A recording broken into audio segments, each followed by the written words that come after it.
Hi Kannada ವೇದ YouTube ಚಾನಲ್ಗೆ ಎಲ್ಲ ಅಭ್ಯರ್ಥಿಗಳಿಗೆ ವಿದ್ಯಾರ್ಥಿನಿಯರಿಗೆ ಸ್ವಾಗತ ಅಂತ ಹೇಳ್ತಾ ಪೋಷಕರು ಕೂಡ ವಿಡಿಯೋ ವೀಕ್ಷಣೆ ಮಾಡ್ತಿರ್ಬೋದಾಗಿರುತ್ತೆ. ಇದೀಗ ಸೆಕೆಂಡ್ PUC ಎಕ್ಸಾಮ್ನ ಪರೀಕ್ಷೆನ ಬರೆದಿರ್ತಕ್ಕಂಥ ವಿದ್ಯಾರ್ಥಿನಿಯರು ರಿಸಲ್ಟ್ ಯಾವಾಗ ಪ್ರಕಟ ಆಗುತ್ತೆ ಅಂತ ವೈಟ್ ಮಾಡ್ತಿರಲ್ಲ, ಅವರಿಗೆ ಸಂಬಂಧಪಟ್ಟಂತೆ ಇದಕ್ಕೆ ಒಂದು ಮಹತ್ವದ ಬೆಳವಣಿಗೆ ಕೂಡ ಆಗ್ತವೆ ಅಂತ ಮಾಹಿತಿಗಳು ಬರ್ತಿರುವಂತದ್ದಾಗಿರುತ್ತೆ. ರಿಸಲ್ಟ್ ಡೇಟ್ ಅನ್ನ ಸಂಬಂಧಪಟ್ಟಂತೆ ಇಲಾಖೆ ಕಡೆಯಿಂದ ಹಿಂದೆ ಮಾಹಿತಿನ ಕೂಡ ಕೊಟ್ಟಿದ್ರು, ನಾವು ಕೂಡ ನಿಮಗೆ ಮಾಹಿತಿನ ತಿಳಿಸಿದ್ವಿ.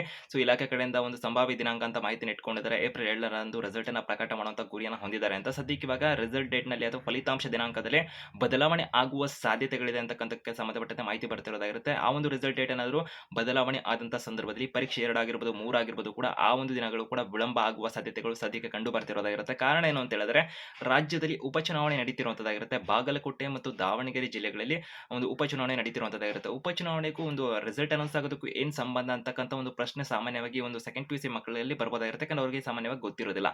ಸೊ ಯಾವ ತರ ಅಂತ ಹೇಳಿದ್ರೆ, ಕರ್ನಾಟಕ ರಾಜ್ಯದಲ್ಲಿ ಅಥವಾ ಒಂದು ಎಲೆಕ್ಷನ್ ನಡೀತಿರತಕ್ಕಂಥ ಸಂದರ್ಭದಲ್ಲಿ ಇಡೀ ರಾಜ್ಯ ಸರ್ಕಾರ ಆಗಿರ್ಬೋದು ಅದರ ಮೇಲೆ ಕೂಡ ಗಮನ ಹರಿಸ್ತಿರ್ತಾರೆ ಹೆಚ್ಚಾಗಿ ಅಂತ ಹೇಳ್ಬೋದು. ಮತ್ತೆ ಇಲಾಖೆ ಅಧಿಕಾರಿಗಳಾಗಿರ್ಬೋದು, ಈ ವಿವಿಧ ಒಂದು ಇಲಾಖೆಗಳು ಏನಿರ್ತಾವಲ್ಲ, ಪೊಲೀಸ್ ಡಿಪಾರ್ಟ್ಮೆಂಟ್ ಆಗಿರ್ಬೋದು, ಈ ತರ ಒಂದು ಬಂದೋಬಸ್ತ್ ಆಗಿರ್ಬೋದು, ಈ ತರ ಒಂದು ಸಂಬಂಧಪಟ್ಟಂತೆ ಆ ಒಂದು ಡಿಸ್ಟ್ರಿಕ್ಟ್ ನ ಜಿಲ್ಲಾಧಿಕಾರಿಗಳಾಗಿರ್ಬೋದು ಕ್ರಮ ವಹಿಸಿರ್ತಾರೆ. ಆ ಒಂದು ಸಂದರ್ಭಗಳಲ್ಲಿ ರಿಸಲ್ಟ್ ಇನ್ನೊಂದು ಮತ್ತೊಂದು, ಯಾಕಂದ್ರೆ ಒಂದು ರಾಜ್ಯ ಕೂಡ ಅವಲಂಬನೆ ಆಗಿರುತ್ತೆ ಆ ಸಂದರ್ಭದಲ್ಲಿ ರಿಸಲ್ಟ್‌ಗೆ ಸಂಬಂಧಪಟ್ಟಂತೆ. ಸೊ ಆ ಒಂದು ರೀಸನ್ ಇಂದ ಎಲ್ಲ ಅನೌನ್ಸ್ ಮಾಡ್ಲಿಕ್ಕೆ ಆಗೋದಿಲ್ಲ. ಸೊ ಆ ಒಂದು ರೀಸನ್ ಇಂದ ಸ್ವಲ್ಪ ಇವಾಗ ಬದಲಾವಣೆಗೆ ಸಂಬಂಧಪಟ್ಟಂತೆ ಮಾಹಿತಿಗಳು ಬರ್ತಿರೋದಾಗಿರುತ್ತೆ. ಸೊ ಇಲಾಖೆ ಕಡೆಯಿಂದನೂ ಕೂಡ ಇವಾಗ ಕರ್ನಾಟಕ ಶಾಲಾ ಪರೀಕ್ಷೆ ಮತ್ತು ಮೌಲ್ಯನಿರ್ಣಯ ಕಡೆಯಿಂದ ಒಂದು ಕರ್ನಾಟಕ ರಾಜ್ಯ ಸರ್ಕಾರ ಆಗಿರ್ಬೋದು, ನಂತರ ಒಂದು ಎಲೆಕ್ಷನ್ ಕಮಿಷನ್‌ಗೂ ಕೂಡ ಒಂದು ಪತ್ರನ ಬರೆದಿದ್ದಾರೆ, ಮನವಿನ ಕೂಡ ಮಾಡಿದ್ದಾರೆ ರಿಸಲ್ಟ್‌ಗೆ ಸಂಬಂಧಪಟ್ಟಂತೆ ಅಂತಕ್ಕಂಥ ಮಾಹಿತಿಗಳು ಸದ್ಯಕ್ಕಿದ್ದಾವೆ. ಏನು ಎತ್ತ ಕಂಪ್ಲೀಟ್ ಆಗಿ ಮಾಹಿತಿನ ತಿಳ್ಕೊಂತೀರಾ, ನಿಖರವಾಗಿ ವೇಗವಾಗಿ ಅಪ್ಡೇಟ್ಸ್ ಇನ್ಫಾರ್ಮೇಷನ್ ಮಾಹಿತಿನ ಪಡ್ಕೊಳ್ಳೋದಕ್ಕೆ ಕನ್ನಡ ಹಬ್ಬದ ಯೂಟ್ಯೂಬ್ ಚಾನಲ್‌ಗೆ ಹೊಸದಾಗಿ ವಿಡಿಯೋ ನೋಡ್ತಾ ಇದೀವಿ. ಈಗ ನಿಮ್ಮ ಚಾನಲ್ ವಿಡಿಯೋಸ್ ನಮಗೆ ಸಿಕ್ಕಿದೆ ಅಂತಕ್ಕಂಥವ್ರು ಹೆಚ್ಚುವರಿ ಅಪ್ಡೇಟ್ಸ್ ಇನ್ಫಾರ್ಮೇಷನ್ ಎಕ್ಸಾಮ್ 2 ಆಗಿರ್ಬೋದು, ಎಕ್ಸಾಮ್ 3ಗೆ ಸಂಬಂಧಪಟ್ಟಂತೆ ಎಲ್ಲ ಅಪ್ಡೇಟ್ಸ್ ಅನ್ನ ಮಾಹಿತಿನ ಪಡ್ಕೊಳ್ಳೋದಕ್ಕೆ ಚಾನಲ್ಗೆ ಸಬ್ಸ್ಕ್ರೈಬ್ ಆಗಬಹುದು, ಬೆಲ್ ಐಕಾನ್ ಕೂಡ ಕ್ಲಿಕ್ ಮಾಡಬಹುದು ಅಂತ ಹೇಳ್ತಾ, ಸೊ ಇವರು ಡಿಸ್ಕ್ರಿಪ್ಷನ್ ಅಲ್ಲಿ ಕನ್ನಡದ ಅಫಿಷಿಯಲ್ ವೆಬ್ಸೈಟ್ ಆಗಿರ್ಬೋದು, ಟೆಲಿಗ್ರಾಮ್ ಇನ್ಸ್ಟಾಮ್ ಲಿಂಕ್ ಇರುತ್ತೆ. ವೆಬ್ಸೈಟ್ ಅಲ್ಲಿ ಇತರ ಅಪ್ಡೇಟ್ಸ್ ಇನ್ಫಾರ್ಮೇಷನ್ ಮಾಹಿತಿನ ಕೂಡ ನೀವು ವೀಕ್ಷಣೆ ಮಾಡ್ತಿರಬಹುದಾಗಿರುತ್ತೆ ಆರ್ಟಿಕಲ್ ಮುಖಾಂತರದಲ್ಲಿ.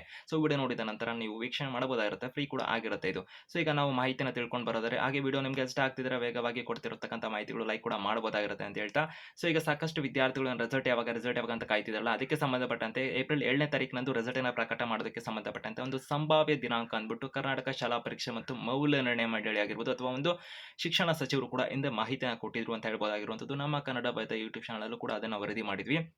ಇವಾಗ ಆಗ್ತಿರುವಂತಹ ಒಂದು ಬೆಳವಣಿಗೆ ಏನಾಗಿದೆ ಅಂತ ಹೇಳಿದ್ರೆ, ಏಪ್ರಿಲ್ 9ನೇ ತಾರೀಕು 2026ರಂದು ಉಪಚುನಾವಣೆ ನಡೀತಿರೋದಾಗಿರುತ್ತೆ. ಬಾಗಲಕೋಟೆ ಮತ್ತು ಈ ಒಂದು ದಾವಣಗೆರೆ ಜಿಲ್ಲೆಗಳಲ್ಲಿ ರಾಜ್ಯದಲ್ಲಿ ಉಪಚುನಾವಣೆ ನಡೀತಿರೋದಾಗಿರುತ್ತೆ. ಸೊ ಕೆಲವು ಕಡೆ ಆಗ್ತಿರೋ ಕೂಡ ಒಂದು ಎಫೆಕ್ಟ್ ಆಗುತ್ತೆ ಅಂತ ಹೇಳ್ಬೋದಾಗಿರುವಂಥದ್ದು. ಸೊ ಆ ಪ್ರಕಾರದಲ್ಲಿ ಆಗಿದ್ರೆ ಒಂದು ಶಿಕ್ಷಣ ಇಲಾಖೆ ಕಡೆಯಿಂದ ಕರ್ನಾಟಕ ಶಾಲಾ ಪರೀಕ್ಷೆ ಮತ್ತು ಮೌಲ್ಯ ನಿರ್ಣಯ ಮಂಡಳಿ ಕಡೆಯಿಂದ ರಿಸಲ್ಟ್ ಅನ್ನ ಚುನಾವಣೆಗೂ ಮೊದಲೇ, ಯಾಕಂದ್ರೆ ಚುನಾವಣೆ ಆದ ನಂತರದಲ್ಲೆಲ್ಲ ಪ್ರಕಟ ಮಾಡಬೇಕು ಹಾಗೆ ಅಂತ ಹೇಳಿದ್ರೆ ಏಪ್ರಿಲ್ 9ರ ನಂತರ ಪ್ರಕಟ ಆಗ್ಬೇಕಾದ್ರೆ ಎಕ್ಸಾಮ್ 2 ಎಕ್ಸಾಮ್ 3 ಆಗಿರ್ಬೋದು ಡಿಲೇ ಕೂಡ ಆಗುತ್ತೆ ಅಂತ ಹೇಳ್ಬೋದು.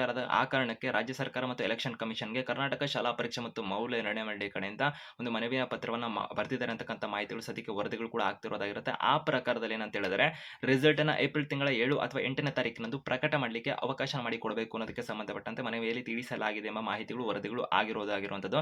ಅದನ್ನು ನಿಮಗೆ ಇವಾಗ ತಿಳಿಸ್ತಾ ಇರುವಂತದ್ದು. ಏಪ್ರಿಲ್ 7ನೇ ತಾರೀಕು ಅಥವಾ 8ನೇ ತಾರೀಕು ನಿಮ್ಮ ರಿಸಲ್ಟ್ ಅನ್ನ ಪ್ರಕಟ ಮಾಡುವಂತಹ ಸಾಧ್ಯತೆಗಳು ಸದ್ಯಕ್ಕೆ ಕಂಡು ಬರ್ತಿರೋದಾಗಿರುತ್ತೆ. ಯಾಕಂದ್ರೆ ಏಪ್ರಿಲ್ 7 ಅಂತ ಮಾಹಿತಿನ ಕೊಟ್ಟಿರು, ಏಪ್ರಿಲ್ 7 ಆಗಿಲ್ಲ ಅಂದ್ರೂ ಕೂಡ ಏಪ್ರಿಲ್ 8ನೇ ತಾರೀಕಿನಂದು ರಿಸಲ್ಟ್ ಪ್ರಕಟ ಆಗುವ ಸದ್ಯಕ್ಕೆ ನಿರೀಕ್ಷೆ ಇರುವಂತದ್ದಾಗಿರುತ್ತೆ.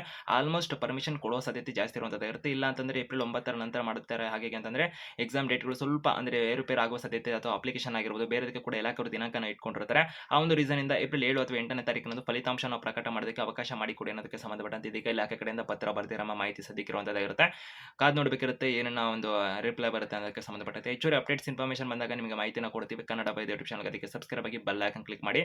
ಅಭ್ಯರ್ಥಿಗಳು ವೆಯ್ಟ್ ಮಾಡ್ತಿದ್ದಾರೆ. ಆಲ್ಮೋಸ್ಟ್ ಅಭ್ಯರ್ಥಿಗಳಿಗೆ ಪರೀಕ್ಷೆಯಾಗಿ 15 ದಿನ ಕಳೆದಿರುವಂತದ್ದಾಗಿರುತ್ತೆ. 20 ದಿನಗಳ ಅಂತರದಿಂದ ರಿಸಲ್ಟ್ ಯಾವಾಗ ಅಂತ ಕಾಯ್ತೀರಿ. ರಿಸಲ್ಟ್ ಅಪ್ಡೇಟ್ಸ್ ಇನ್ಫಾರ್ಮೇಷನ್ಗೆ ಚಾನಲ್ಗೆ ಸಬ್ಸ್ಕ್ರೈಬ್ ಆಗಿ ಬೆಲ್ ಐಕಾನ್ ಕ್ಲಿಕ್ ಮಾಡಿ. All the best.